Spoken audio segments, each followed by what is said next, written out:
Welcome to Let's Talk Cars Radio, your automotive specialist. Be a part of the program today by calling 757-222-3705. That's 757-222-3705. Email your questions and comments to Dave at letstalkcarsradio.com. Now, here is the host of Let's Talk Cars Radio, Dave Palach.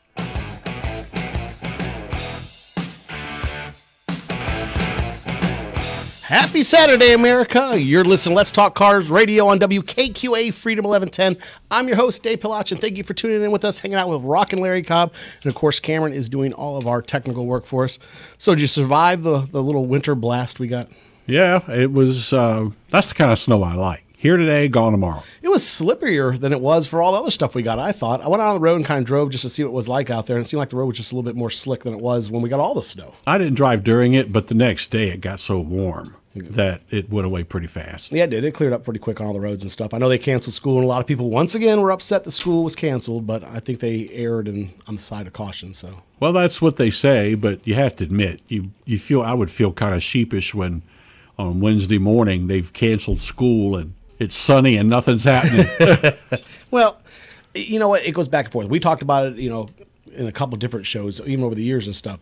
You got to make a decision. And the decision you make, you got to stick with it. So when you're stuck in that situation, make the decision, own it, let it be your decision, and move on. And I don't think they should get judged for doing so. I mean, all in all, they're doing it for the safety of everybody else. Well, so, I agree with that. So, it's kind of funny that all the ice and snow, even Dale Earnhardt couldn't keep his car on the road. Did you see that? Did you see that? Yeah. How awful is that? So there was an article that actually came out, if you guys hadn't heard about it. Dale Earnhardt actually basically spiked a pine tree dead center on his vehicle after he stopped to help somebody, pulled somebody out. Like he saw a car slow off the side of the road, stopped, helped them, got them pulled out just down the road and spiking a pine tree. So, yeah. Hey, it happens. That would be interesting in NASCAR. Just go ahead and ice up the track, let them race on ice. That'd be fun. I've been a contender forever. I'd like to see NASCAR do a dirt race on a dirt track, just one a year. It'd be kind of cool. That'd be fun to watch. It'd be interesting. Have the regular drivers in it drive it at? Yeah, just put them on dirt instead, just for one race. Well, I mean, how many of them have experience on dirt? A lot of them do. Really? Well, yeah, there's a lot out there. And, of course, I saw something this week about Danica. Everybody's been wondering what she's going to do. She said she was retiring, obviously, but she was going to run the Indy 500 and the Daytona 500. Haven't heard anything about the Daytona 500 yet for sure, but it looks like Indy is starting to be shored up, and that's probably going to be a reality for her. Yeah. So that'll be interesting to see how it goes. And, of course, another thing out in the news this week. So Chase Elliott is actually going to change the number of his car. I'm not happy about this, by the way. Why? So they're letting go of the 24 number, and he's going to go to the 9 number that his dad used to run. Well, okay. At least there's a reason. Awesome Bill from Dawsonville, number 9. He was good for a while. He was. I liked him. It's the only guy I ever saw that took a car, put it upside down right against the catch fence. Just crazy and survived it. I thought I watched that race when it was live. And crawled out the window. And crawled out. Yeah, that was pretty crazy. But so yeah, I guess apparently the 24 number is now going to go to another rookie that's going to be coming up through the Hendrick Sport, and they're going to give Chase number 9. I stuck with the 24 car last year as a race fan, and just for the fact that, I was a Jeff Gordon fan. Go ahead. Some of you hate mail now. It's all right. Go ahead. But I followed Jeff through open wheel and into NASCAR, so that's how I ended up being a fan of his. That was because he was a West Coast driver. That's who my brother-in-law was into for a long time, Jeff Gordon. So I stuck with 24 when Chase took it, but now they're going to give it to somebody else. I'm probably going to have to abandon that number and find something else. So I'll keep you guys tuning. Anyway. It's a new season. Why not make a change? Yeah, it's time for change, right? all the way around, full circle. So here's the thing this week that was one of the biggest stories that actually came out was, of course, it was the Detroit Auto Show and all the different auto shows. We've had SEMA, then we had the CES, LA Auto Show. All those all run in congression to each other. They're all right backed up to each other. And I guess what the people are saying is it wasn't as big as what they thought it was going to be. Not to say it was definitely a flop or anything, but it just didn't have the packed punch, I guess, that they were looking for. And I think the biggest reason, we've talked about this before, is, and we've seen over the last, 2 years, we've talked about a lot of the auto manufacturers dropping out of the auto shows. They don't even want to go and display their cars there anymore because they just feel that it's not what it used to be. So I think basically what they're trying to say now this week is it's even less. A lot of people just, it's lackluster, I guess is the best way to Is put the it. attendance numbers down? The attendance numbers, they say, are down. And the big hoopla and the hype they used to put into them is kind of down. They don't, and now it's just kind of a car on display, and here it is, and that's it. You know, you remember they used to be huge things, Yeah, big I things. do. And I think with CES, but the thing about it, you know, CES was Consumer Electronics Show, is now basically all cars, and everybody's like, well, how has that come about? Well, it seems like the biggest advances in technology as far as electronics lately are actually cars. So, you know, we've talked about in many different forums, you know, with them changing the wiring harnesses. One of the things we talked about was it like last year they were talking about changing the wiring harness and making it on a lighted wire. So anytime a wire went bad in the car, that wire wouldn't light up. So instead of chasing out a short wire by wire, you just look for whatever wire's not lit up. You know which wire isn't working. Yeah. I mean, I thought that was pretty cool. Sounds plausible. Yeah, there's so many different things that come out, but now you have the fact that you have so many car shows backed up to one another. And with the invention of the internet, not to say it just came with the other day, because it didn't, but you know, this generation back behind us and stuff, people are going to the internet for everything. So everything that used to be the big discovery at the car show and, oh, this is so cool, everything at the car show. And because I remember as a kid, we'd go and check out everything. I mean, you've got to touch everything, turn every knob, see everything. It was a big, huge display and, you know, fireworks and cars and fire and, you know, things on turntables. I mean, it was just over the top. And now it's not that anymore. I think the reason is because people now get on the internet and they know everything about that car. There is no big debut anymore, really, because everything gets leaked out. We talk about all these car leaks that we see all the time over and over again that come up in the media that we talk about. Oh, well, check this out. It's going to have this, or it's going to have that, or, you know, rear engine Corvette. Well, we talked about it 3 years before we actually saw one. You know what I mean? So, and now you see one like it's every day.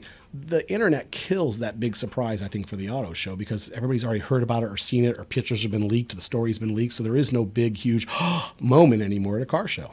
And I think that's the biggest reason why people don't flock to it like they used to. Did you ever stop to think that 25 years ago, easy access to the internet didn't exist? Yeah. So you've got this whole generation, you know, people born in 94, 95, I think, is about when you could start, you know, people started off with the telephone dial-ups. Remember those?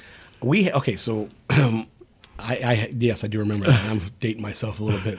So I remember them dialing in, and it would dial numbers and find a computer to connect to, and it would print out the numbers that it dialed on a sheet. It was a program that would, a program that would do that. Yep, Yeah. and it would find computers to connect. Then you come back later and then dial the number where you show it to connect to see what computer. Yeah, that you're I even connected had to. a separate phone line just for my computer. I'm telling you guys, technology has changed, and when it comes to cars, it is insane the technology has actually changed. Over and over and over again. In fact, so here was something that Larry and I got talking about off the air. We never got a chance to talk about it last week, but I got to think about it this week.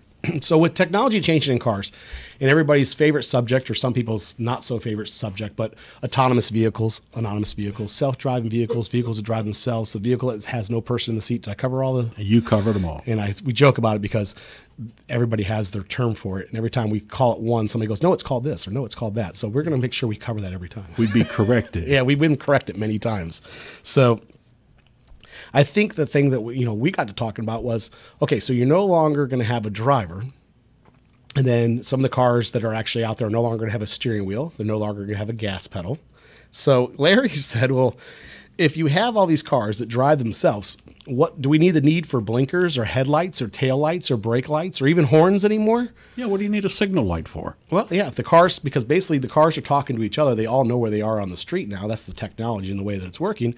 You know, you don't need to let anybody know you're braking because the car behind you already knows you're going to brake because you're talking to that car as it's going down the road. Yeah, so what do you don't even need a headlight. So like I said, then you don't need a horn. Machines don't have vision. Well, they do. Have you seen? It's LiDAR. The way LiDAR works, just basically puts out a graph out there and maps everything that's in front of you. Just Yeah, well, they're like using, a dot matrix. using AI, of course. You know, you don't need the sense. I don't know. I think it's going to be weird if you had cars driving out there. I mean, well, you got pedestrians. My thing was if you still have pedestrians cross the street, you want to know that an AI car is coming towards you. So I would think there'd be some kind of obstruction light or some kind of marking on it for that reason. Just like a little blinking light on top of it to let you know what's coming. Like the blinking red light on the tail of the airplane, you know. Has it gotten to that point now? I think, why spend money on it if you don't need it? I don't know. There is some interesting things. We talked about it the last couple of weeks. So there is some interesting things in the news this week on some of the things that were presented at the car show. And it's pretty crazy. We kind of just tapped into it a little bit the last couple of weeks. But this new thought, it really takes it above and beyond that I never actually thought about. So we're going to get into it, though. So we've heard a lot of news concerning the new cars coming out in Detroit Auto Show and all the buzz and all the different vehicles that are out there. I'm going to give you a couple different titles, and you tell me if this would ever ring any bells for you. When I say twin turbo, 365 horsepower, okay, that's impressive. Yeah. Okay. This is bare bones, okay? When I say Brembo brakes, I always mispronounce it every time I ever try to say it. And I say 19-inch wheels, Pilot Sport tires, you're still thinking performance, right? I would think, yes. Okay. Heated leather seats, moonroof, 720-watt stereo, touchscreen display, Apple CarPlay. Now I'm thinking luxury. Yep. Okay, right. So I've done both. I've given you power and I've given you luxury. Now, you would think I'm talking about BMW or Audi or Mercedes or something in that nature, right? You go to fool us and say you're talking about Kia. I am. I am. It was a Kia? It's a Kia. No, man. So you remember when we talked about the Kia Stinger and the Stinger GT? And this is just, I want to say it had to be almost 2 years ago the first time we introduced this car on the air. When I first got the first media release on it, we talked about it a little bit. And everybody's like, there's just no way. This car is stealing the show everywhere it goes. It's a Kia. It's a Kia Stinger GT. If you guys have not checked it out yet, go check it out. Get online, check it out, look at it. This car, people can't stop talking about this car. And it's a Kia. It's the craziest thing. What's the sticker on that? I don't know. I've seen a couple of different prices. I think I gave it once before. And I think the starting price on it and the base model was right around in the 30s somewhere, and then it goes up from there. But still, it's a cheap car for everything you just described. For everything that you're getting, and it looks sharp. And it's rear-wheel drive. It only comes in two platforms: rear-wheel drive or all-wheel drive. That's it. So it's not a front-wheel drive sedan. It's still a small sedan, but it's a rear-wheel drive, quick horsepower car. Now, they do say that it lags a little bit on the turbo at first, but once the turbo kicks in, they say that it just kicks in. And it's fun to drive. And, of course, now the commercials are starting to come out where they're racing these things and drifting them through tracks and stuff that you're starting to see on TV, which then gets everybody's thought process. But you'd never know you're looking at a Kia.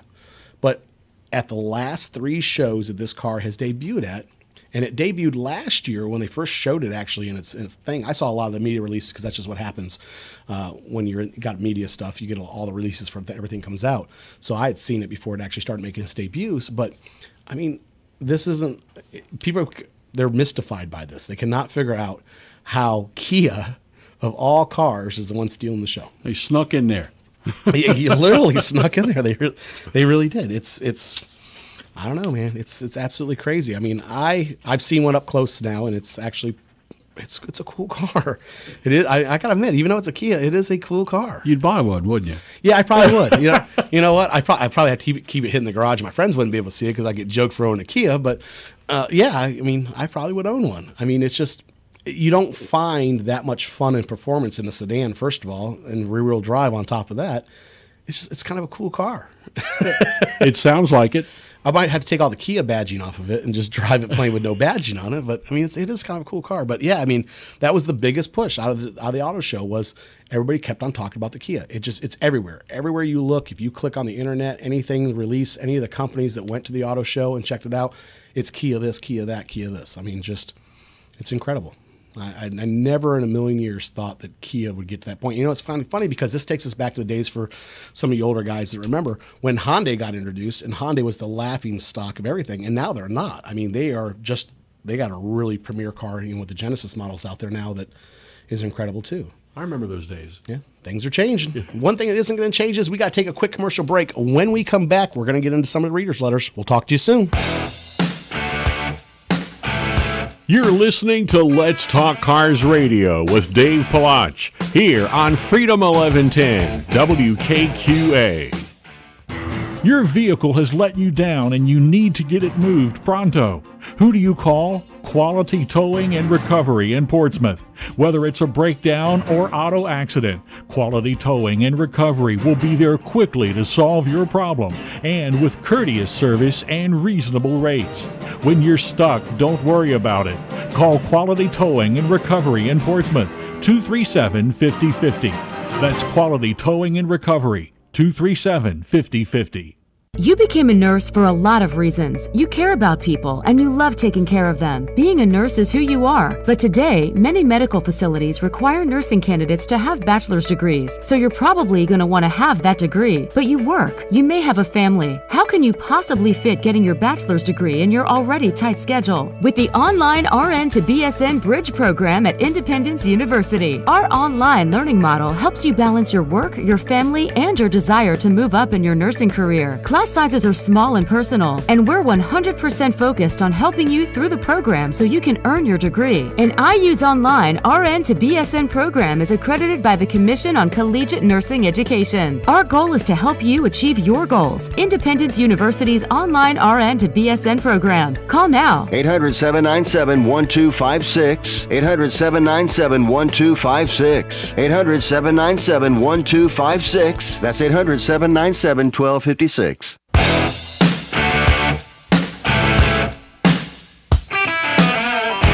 Welcome back to Let's Talk Cars Radio, your automotive specialist. Call into the program now at 757-222-3705.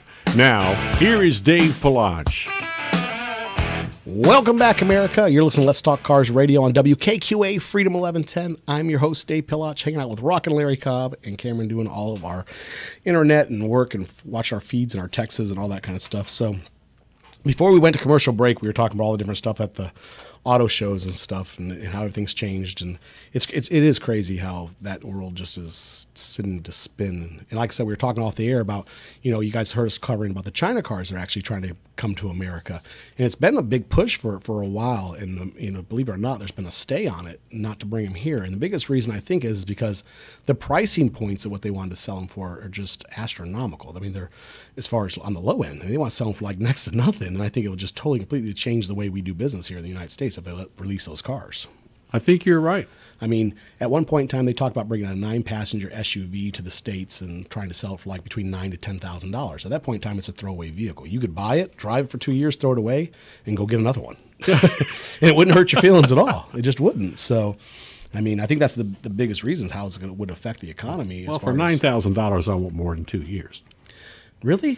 Yeah. See, I don't. Really? At $9,000, if that vehicle drives around for 2 years, I think at $9,000 I could throw it away. Well, see, in my mind, I'd want at least 5 years out of $9,000. Oh, see, but that's what you get out of your current car. It costs you $30,000. I mean, so You should get more than 5. The 100,000-mile limit that used to be in place. Well, on average, at 5 years, it's in the secondhand market. That's on average. Yeah. At 5 years, that car is now in the secondhand market. So, I don't know. It's like $9,000. If I got 2 years out of the car and it started to run junky and I had to get rid of it and get another one, it probably wouldn't hurt my feelings so much at $9,000. You sound like my business partner. Yeah, it goes. So here's one for you. You guys remember when we were talking about the circus, obviously going away. The circus is closing up. That's not a big, huge thing. And they were trying to find something to replace it with. And I told you there was something in the works. Do you remember what it was? No.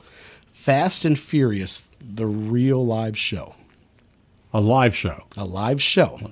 Showing up at arenas across the country. That's right. As Cameron sits over there and smiles. I mean, this is a real thing. So I talked to you guys about this about a year ago that I had got a media release that this was being considered.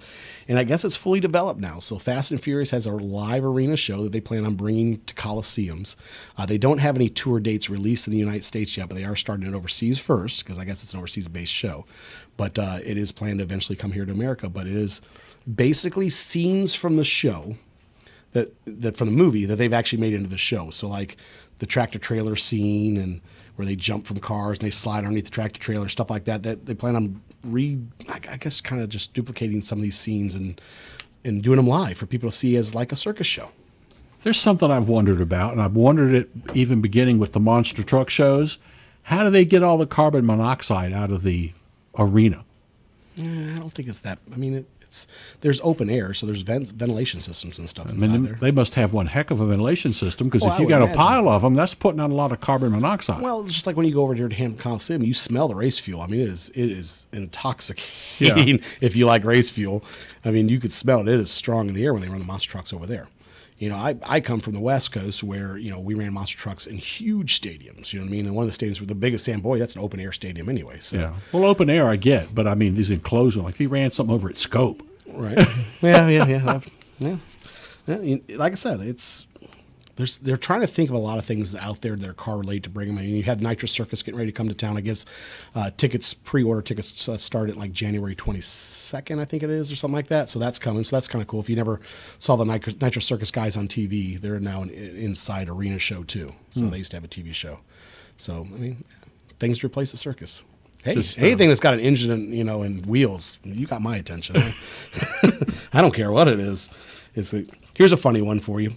Police were chasing a kangaroo in Texas down the freeway.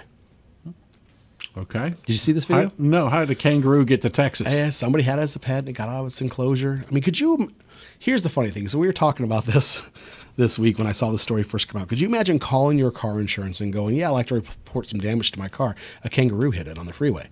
They're like, okay, well, where do you live? Texas. I don't think the insurance agent would believe you. Like, sure, sir, you just stay right where you are. They would want more information. Quite a bit more information, I think, especially in Texas. I mean, if you're in Australia, sure, why not? Yeah. But Texas, not so much. Here I was, minding my own business. And just say it was a giant jackrabbit. Yeah, a giant jackrabbit. So, hey, I got a reader's letter for you guys. So here we go.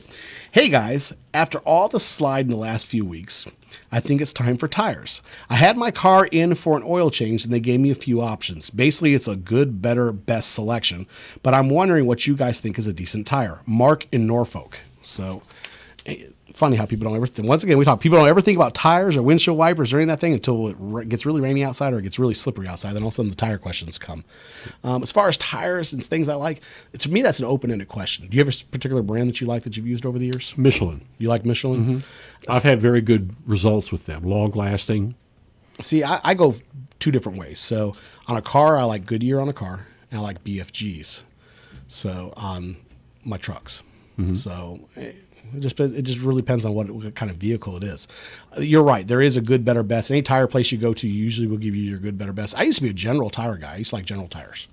I kind of got away from those. But I think the reason why is because I was running mostly on trucks and stuff like that, and I got good wear and good use out of them. But really what it comes down to, I mean, everybody's like, oh, well, this tire is better than this tire and stuff. It's the ride and feel for some people. I mean, I truly believe certain tires ride differently. And people will argue that, oh, a tire's a tire. Well, no, I think the feel of a tire has a lot more to do with things than you would imagine. I would agree with that. So, I mean, Mark, I don't know what kind of suggestions they gave you, but what I would do is I would definitely I'd go get my tires from somebody who deals in tires. If you have a local auto garage that you do business with, I'm sure he can give you tons of different choices. The oil change places, not so much. I mean, I'm sure they can get you tires and stuff like that, which is great. But, definitely take it to your auto garage. If you don't have a regular auto garage that you go to, you guys hear me all the time say, make sure you find one. Make that relationship, make that connection. Don't keep on bouncing around from auto garage to auto garage. Find an auto garage that you like and stay with that auto garage and build a relationship with them because they'll know your car. And the more you deal with them, the more they know what to expect from you and the more you know expect from them. So make that connection is very important. But as far as when it comes down to tires, it's really going to be what you feel is a price range that you want to be in because you can go on low end or you can go on high end. There's a lot of different tires. But as for me, on my cars, I do Goodyear on them. I do BFGs on my trucks. So hope that helps out just a little bit. I don't know. Like I said, the tire question is one that can go on forever and ever. Everybody has their likes. Indeed. They definitely do. So, hey, did you guys hear this? This probably isn't very good for the LAPD, but there was a story that was released this week about LAPD and them not using their fleet. Remember we talked about last year they bought a fleet of electric cars for like $10 million? And they're not using them? No. Apparently they got them, and then a report was done this week. It might not have been done this week, but it came out this week where they did a behind-the-scenes investigation, and all these cars are sitting. There's like 100 BMW electric cars they bought for the electric program for LAPD, and they're not being used. They're just Why? sitting.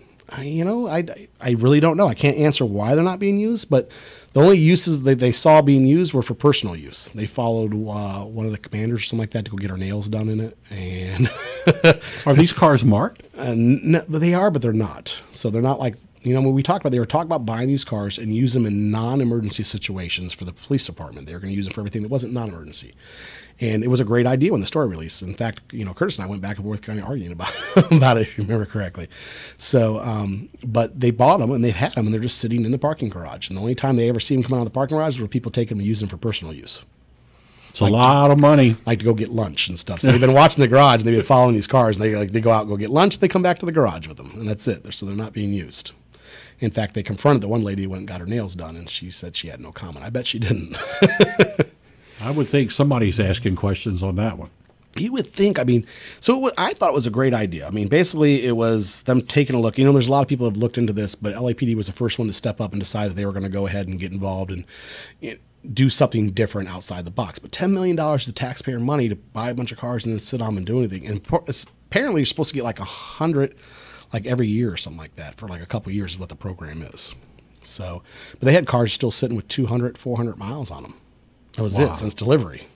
I mean, I think the most when I saw the highest amount of miles on the car was like 4,000 miles on one of the cars. Somebody there's got to be asking questions. If they weren't before, they probably are now that it's put in the limelight of the media. But that's a lot of money to be sitting around and doing nothing with. So I'm sure they're not real happy that they've been thrust into the big bright light.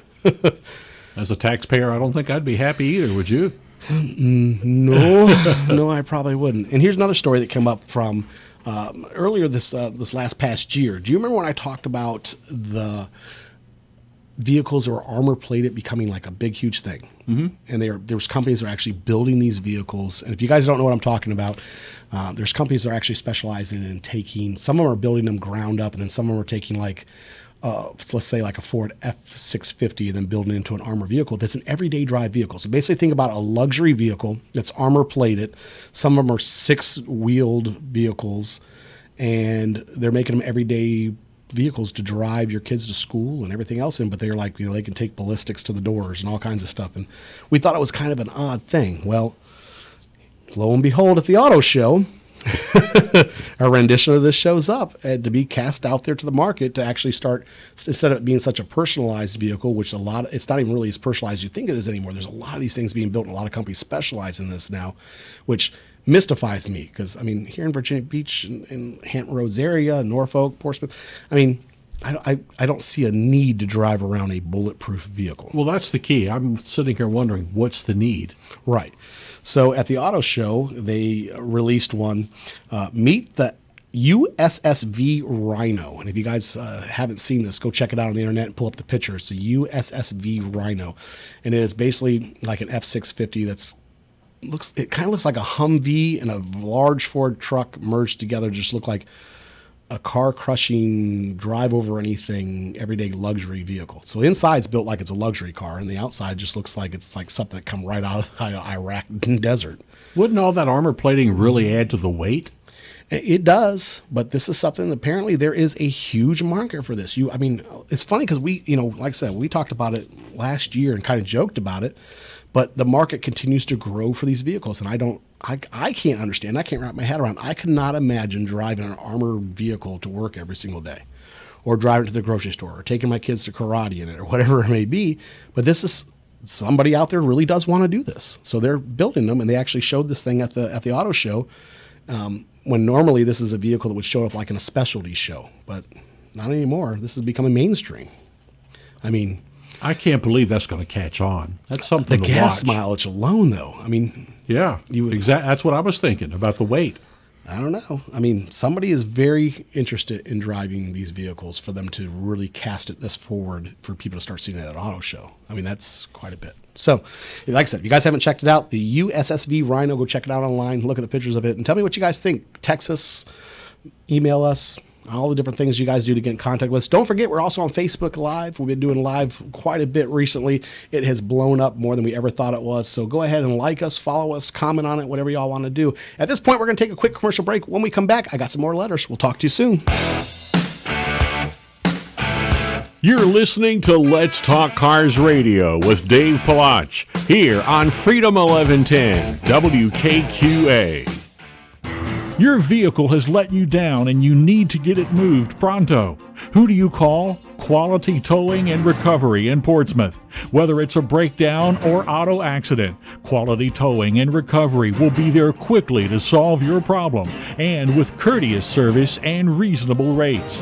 When you're stuck, don't worry about it.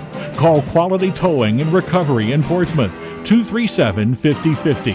That's Quality Towing and Recovery, 237-5050. Do you or someone you know need to sell a home or land fast? Then write down and keep this number, 757-729-8922. That's 757-729-8922. That number belongs to Model Homes LLC, local real estate investors with over 20 years of combined experience. Model Homes LLC buys houses and land in any condition. They pay cash and can usually close within 10 days. You pay no commissions, no real estate agent fees, and no closing costs. Model Homes LLC makes selling your property easy. Call Model Homes LLC today for a free offer for your property. Model Homes LLC, 757-729-8922. That's 757-729-8922.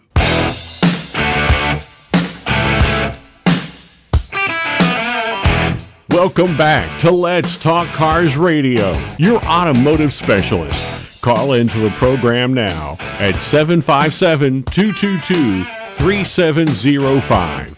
Now, here is Dave Palach. Welcome back, America. You're listening to Let's Talk Cars Radio on WKQA Freedom 1110. I'm your host, Dave Palach. And before commercial break, we were talking about armored vehicles. So I actually got a telephone call came in while we were on our commercial break. What's going on, Chesapeake? Hey, Dave. Well, I wanted to let you know that the move for like armored vehicles and stuff like that has been going on for a long time. I mean, you know that, but the issue of vehicles like the trucks back in the early 2000s, International Harvester was building what became their contractor pickup. You know, the big old industrial type cab, but with a pickup bed on the back. But what they didn't make a big deal about was the fact that they were also selling those as completely armored kits with NBC packages. No kidding. And for those of you who don't know about NBC, that's nuclear, biological, and chemical. Yeah. In other words, a complete ventilation system that allowed you to go through basically a war zone with those vehicles. And International Harvester was selling those. I remember there was another company out of Indiana that was making, back in the early 2000s, was doing Lincoln Navigators and 7 Series BMWs. So, I mean, this has been out there. It's not, that new. The fact that there's some that are I guess, completely coming, from the wheels up with a new package.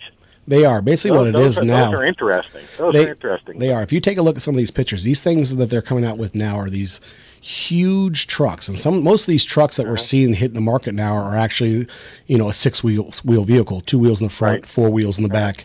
And, they can take ballistics to the doors and to the windows, everything else. Now, I remember, going even further back, just for being in the military, I saw a lot of BMWs and Mercedes and stuff like that were bulletproof. And they had escape and evade training, how to drive those. And I actually got to attend those classes. And so it was kind of interesting. So I was used to seeing those type of vehicles. But some of these things that are crazy, they're coming out there. And the fact that they're being thrust like to the forefront of the media just tells you that there's a huge want for them. You wouldn't think there would be, but these things are overly sized. I mean, I have a hard enough time parking my big, huge Chevy truck, let alone imagine where I was going to park this thing at if I owned one. Hey, well, at least if you're out on the edge of the parking lot, you get some exercise going back and forth into the store. Yeah, that's a positive. Yeah. But I mean, think about it. Not only was International Harvester one of the earliest of like the big truck armored kits for the civilian market specifically, but that they had an NBC package that would allow you to have your complete own encapsulated standalone air system. Yep. Right. So. That's out there. It just goes to show you never know. Still doing it, but I mean that was it was more than 15 years ago when I first heard about that. Yeah, I'm curious to see where this is going to go. I mean, I really am. Just for the fact, like I said, that now you're seeing them show up at the auto show. I'm just curious to see where this goes. If we're going to start seeing them on lots, remember there used to be specialty vehicles used to show up all the time on lots. You only see 1 or 2 of them at certain dealerships, but they were specialists. So I'm starting to wonder if maybe this is what the direction it's going to head. Well, going back to what you were saying earlier about, autonomous vehicles and such things, it's like, well, if you take road rage out of the equation, then maybe we don't need armored vehicles as much. As long as there's road rage out there, hey, give me some bulletproof glass at least. There you go. Well, I appreciate the telephone call, and definitely keep on listening. We'll talk to you soon. Love the show. Take care. Thanks, sir. Bye. So it just goes to show you, there's people out there that they're all for them. Like I said, we talk about all the time. I can't find a parking spot for my truck, let alone for one of these things. So I don't know. Still goes down to need in my book. Hey, Why do you need it? Well, here's the thing. I guess if you own one of them, you don't have to really worry about where you park it, I guess, do you? True. It's not like anybody can do anything about it. So it's crazy. I don't, who knows? Every time I turn around, I think I have the answer for everything, or I've seen it all. Somebody has something else that comes out that just mystifies me. So Yeah, well, hey, Steve had a take that I did not ever take into consideration, and he's right. I think if the autonomous cars take over, you don't need it. That's true. Well, here's one for you. This was actually kind of funny. So here's one way to pass time if you want to mess with the police at the same time. So a sculpture artist actually went out and sculpted a car out of ice and snow during the snowstorm in a no parking zone, and then set up a camera and waited for the police to arrive.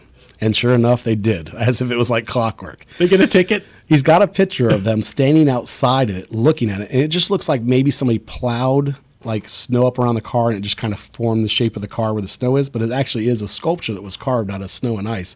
Everybody's trying to figure out what it is. It kind of looks like maybe a DeLorean or maybe a Supra. It's kind of a cross between the two. But he's got the camera set up. There's a picture taken as the police is standing outside of it, just staring at it like, okay, what do we do about this now? But it looks, at first glance, I guess if you drive, it looks like a real car parked in a no parking zone. So That's neat. this is his way to have some fun with the police, I guess. Put some fake license plates on it. No, what he did is he put fake windshield wipers on it. So it had like the metal windshield wiper arm on it. So that, you know what I mean? So it kind of, you're staring at it, and then you see the windshield wiper arm. So it kind of looks legit for a little bit. Yeah, But, place to put the ticket. I never thought about that. That's a good point. I did not think about that. So here's something for you Dodge guys to actually think about and get excited about. I know how people around here love their Dodges. Not me, as I wear my Chevy shirt. But if you are a Dodge fan, has anybody noticed that the Ram is the last one that's gotten the Hellcat treatment? So pretty much everything else has pretty much gotten the Hellcat treatment. We've looked at all different applications as far as that motor, but the truck is like the last thing. The truck has kind of been overlooked. So the news and the rumor is the Dodge Ram may be getting a Dodge Ram Hellcat edition coming out soon. So I don't know if that makes anybody excited. If you're a Dodge guy, I'm sure it does. To me, it's just one more thing I'll pull out of a ditch with my Chevy. So it makes me excited too. It gives me something to do. I just can't visualize that. No? Not in a pickup truck, no. You would have to do it tastefully. I guess if you just do it as a motor application, then okay, whatever. I guess there's nothing really big to it. But if you actually take it and make it all as like a package and it all comes together, then I guess that would be, that'd be kind of cool. I don't, you know me. I love everything that's automobile related. If it's got an engine, it's got wheels, I show interest in it. I'm a Chevy guy through and through. You guys heard me say that. So that's never going to change. So keep on sending me your hate mail. Tell me how much you hate my Chevy, and I'll keep on reminding you all the things I can do with my Chevy. So there he goes. Anyway, got another letter. Dear Dave, I have an 09 Nissan Altima. The problem I'm having is I think there is a steering wheel problem that it is having. Sometimes after coming out from work, I cannot get the wheel to turn, and it's just locked. I turned the page. He wrote a little bit. I can wiggle the key, pull up on the wheel, and sometimes it will unlock itself. Other times, this can take me up to 20 minutes. It seems to be happening here and there, though. I took it to the dealer and was told it was fixed, but after a couple weeks later, it started doing it again. Any suggestions? Joan in Virginia Beach. Well, there's a lot of different things that go into the steering wheel locking. It could be a brake switch problem, and some of them are activated by the brake switch and actually will unlock the steering wheel. You can have an ignition problem where the ignition is locking and not letting the wheel unlock. It could be in the column itself. There's a lot of different things that it actually could be that, like I said, just literally you never know what it is. The best thing I could suggest, if you take it to the dealership, they told you to fix the problem and it's still having the problem. If you don't feel comfortable taking it back to the dealership, take it to your local auto garage. If you have somebody you do business with regularly, you hear me say this, I'm going to say it again, I just said it earlier, take it to somebody that you trust. Bring it in to them, let them take a look at it. There's so many different things. It's an open-ended question. But the fact that it is locking, I would hate for it to ever lock if you were actually driving down the road and you go to turn it and it locks up. So definitely do not hesitate. Get into a local auto repair shop. Let them take a look at it. Because like I said, there's so many different components that could be. It could be something simple. It could be something major. So Joan, definitely get in and take a look. Like I said, but I mean, it could be in the control unit, it could be in the steering column, anything. So definitely get in and let them take a look. So I hope that helps, and definitely give us a message back and let us know exactly what took care of it, because I'm always curious what fixes some of these things. I've got another call on the line. Matt in Virginia Beach, question about a hood latch. What's going on? How you doing, Dave? I'm doing good. I recently bought a car. Be exact, it's a Nissan, Okay. and the last owner broke the hood latch. I was wondering if you knew how to replace it.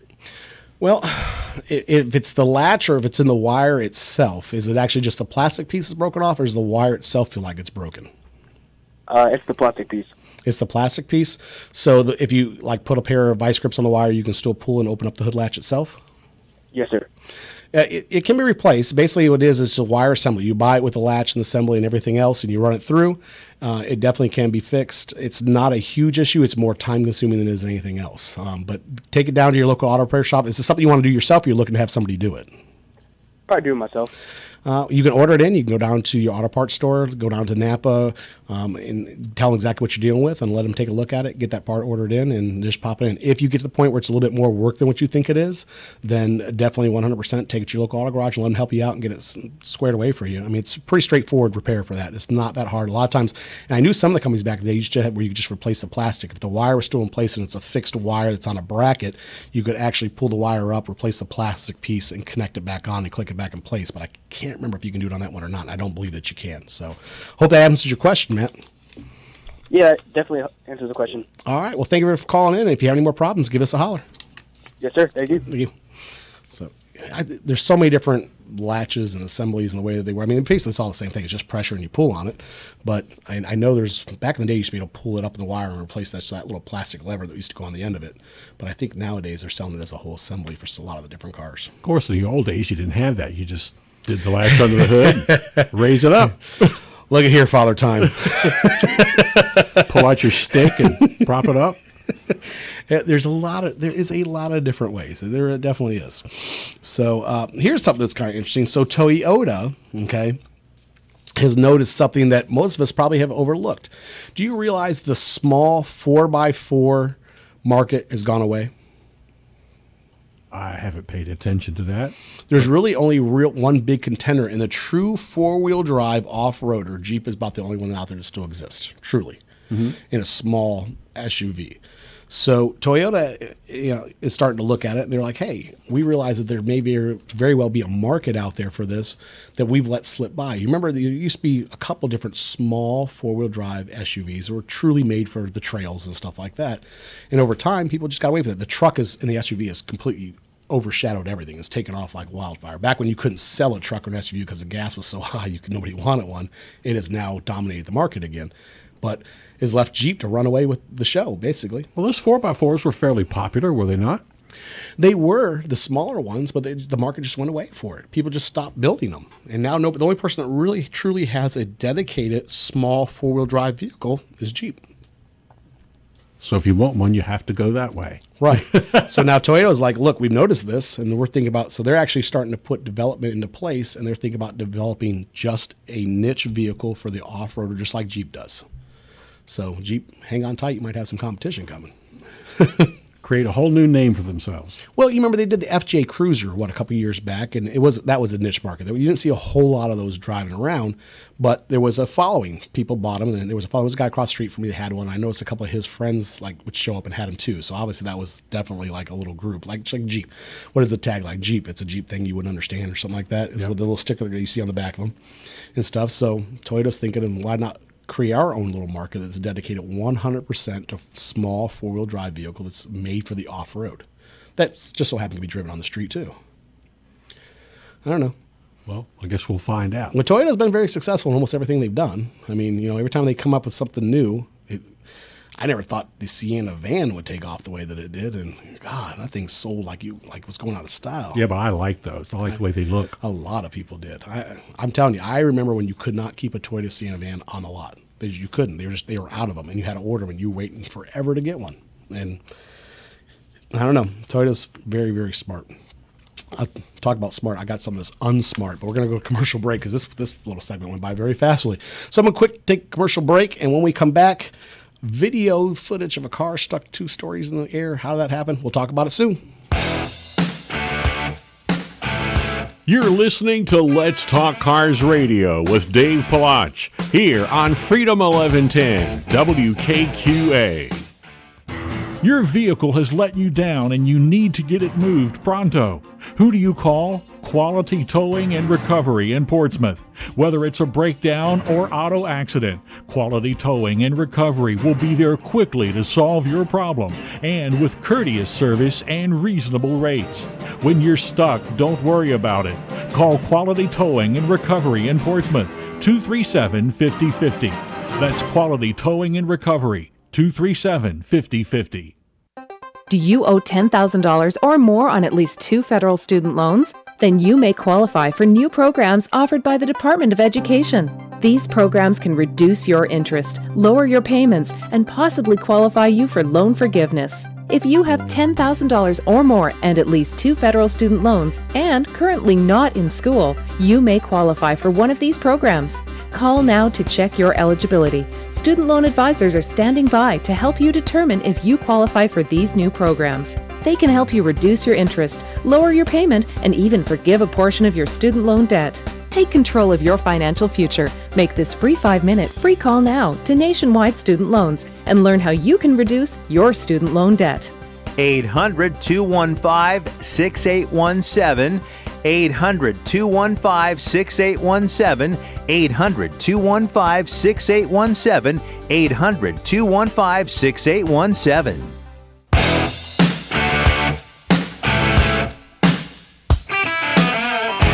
Welcome back to Let's Talk Cars Radio, your automotive specialist. Call into the program now at 757-222-3705. Now, here is Dave Palach. Welcome back, America. You're listening to Let's Talk Cars Radio on WKQA Freedom 1110. So before we went to commercial break, we were talking about all the different crazy things that Toyota is trying to do is to revamp the small 4x4 market. Like I said, I think it will take off, especially like I said, they're right. Jeep basically has it and nobody else is really interested in it. So why not create something to go against it? So competition.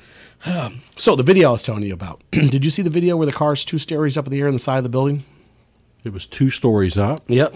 No, I didn't see that. I still can't figure out how to get there. If you haven't checked this out, go look at Santa Ana, California, a car crash, and there's a video of it, and the car is in the 2nd story of a building sideways, like on an angle, shoved up into the building. I don't know what it hit or how through it got that window? much air. Yeah, it's kind of like in the building, and it's in the side of the building and through like where there's a window, and it's literally lodged in the side of the building. Yeah, here, Cameron's got it for you. There you go. Cameron just dialed it up for him to show him the picture.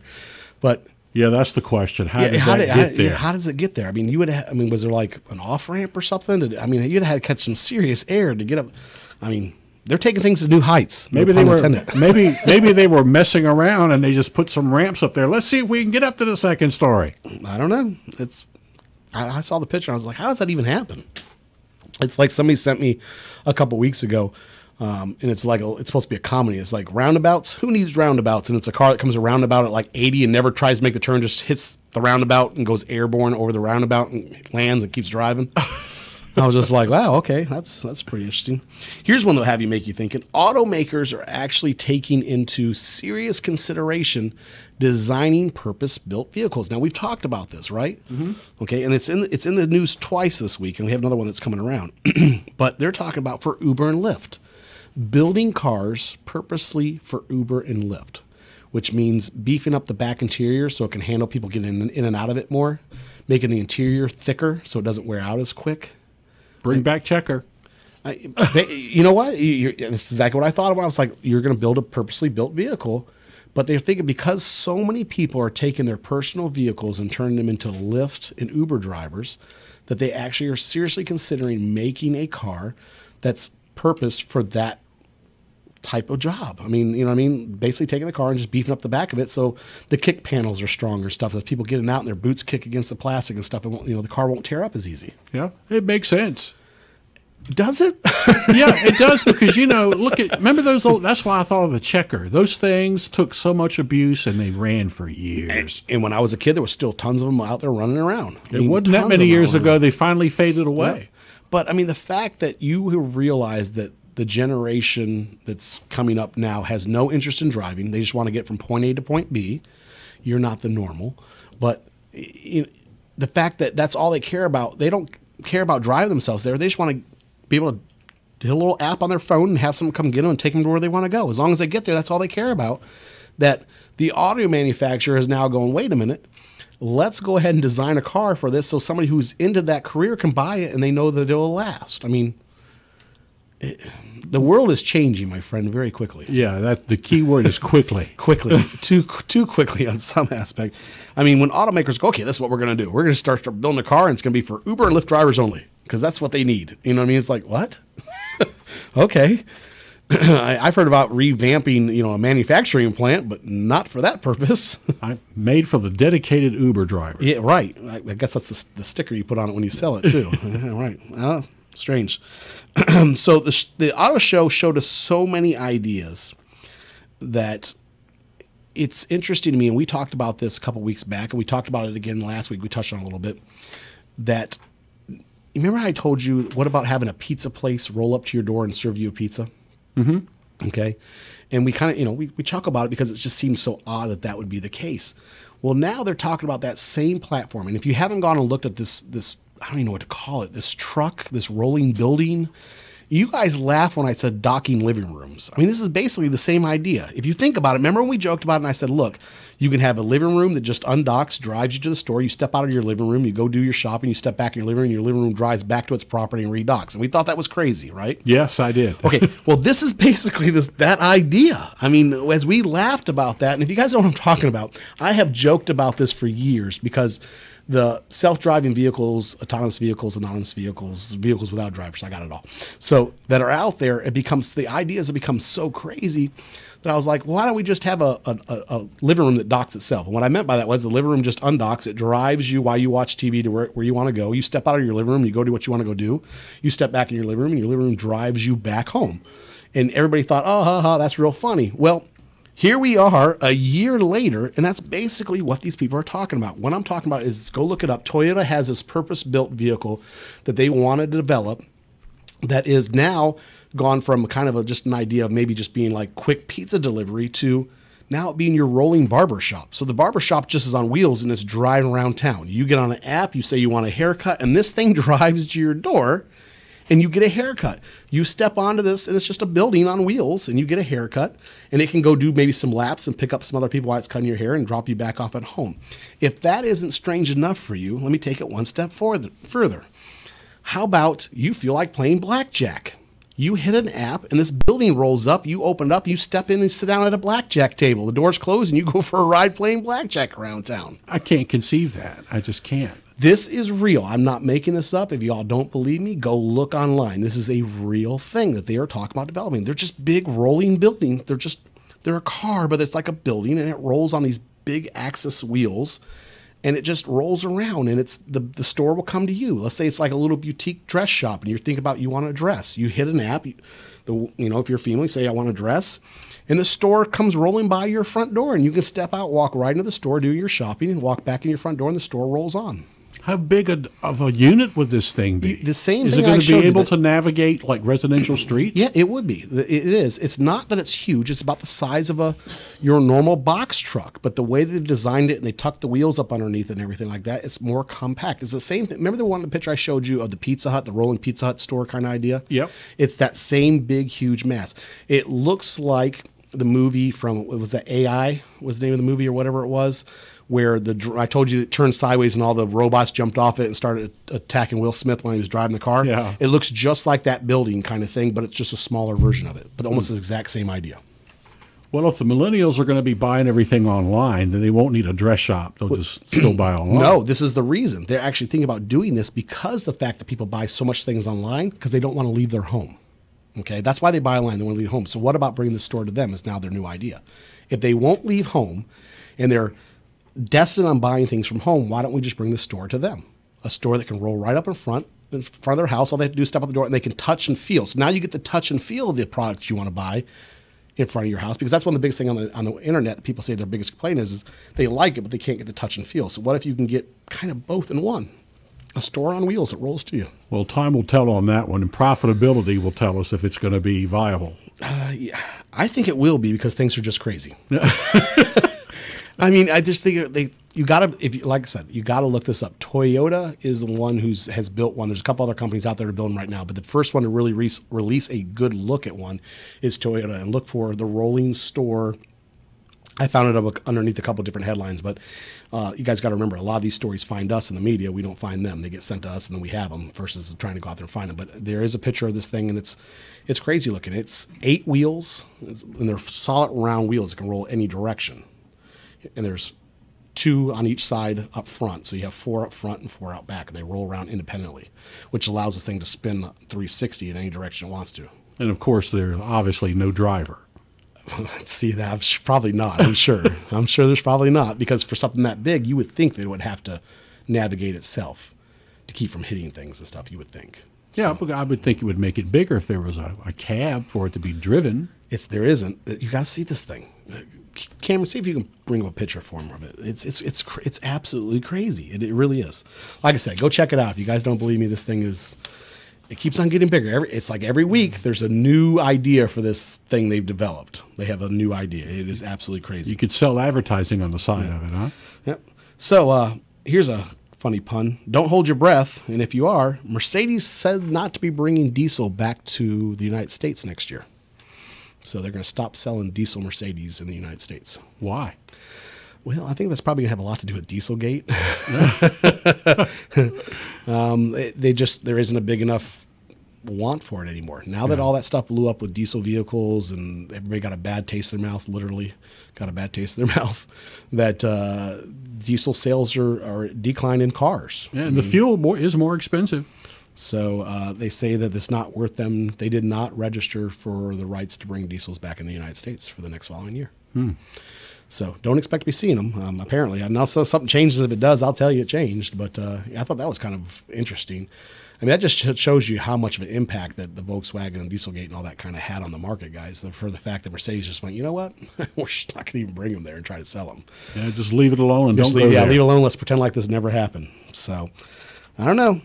Also, one last thing that I had for you guys was the $7,500 tax credit for buying an EV vehicle. It looks like you guys did make it into that did not get taken away from the tax credits. It's still there? Still there. So if you have an electric vehicle and you're worried if you're going to lose your $7,500 tax credit, you will not at this point in time. It made it just underneath the skin of the radar and made it in.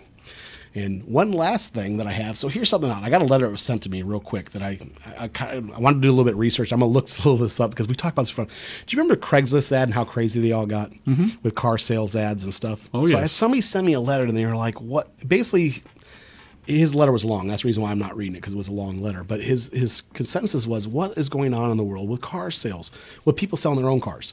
When did it become okay to say things like, well, don't you be calling me unless you want to buy it, you know what I mean, in your ad?